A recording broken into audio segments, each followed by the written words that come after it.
you're passionate. Because anybody can say anything. I can say anything with my mouth that don't really mean it. Or I think I'm passionate about something. Amen. But then one day, the rubber hit the road. And I'm faced with a life or death decision.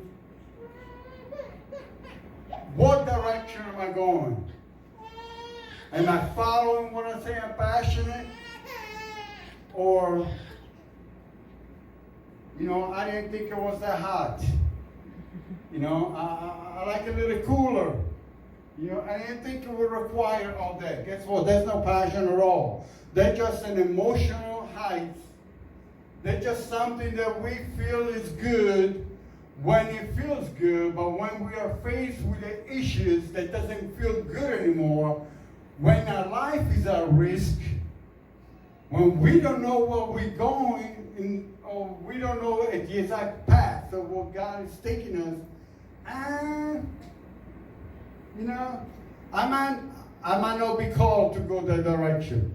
I might not be called to do that kind of ministry. I might just want to be able to sit down a little bit, or just maybe do this part of the ministry, because deep in our hearts we know it doesn't require for us to get to a place where we might be in danger. Passion. That's what the fire, when you got the fire of the Holy Ghost, when you have experienced revival, you have light to talk. It doesn't matter what comes against. Doesn't matter what life situation. You want to do the will of God.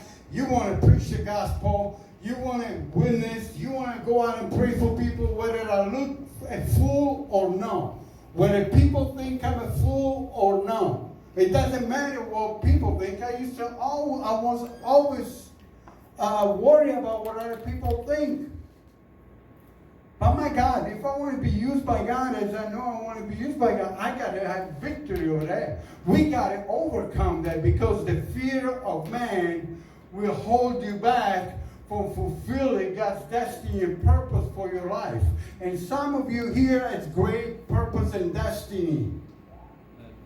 Some of you here has some great destiny that the Lord, some of you might think, hey, it's not really be using me the way that I thought. Why I'm not being using that way, or why I'm not being using that way. Patient. You are in a journey. Lord, what are you doing in this season in my life? Until I receive the promise. Until you're going to bring to pass what you have placed in my heart.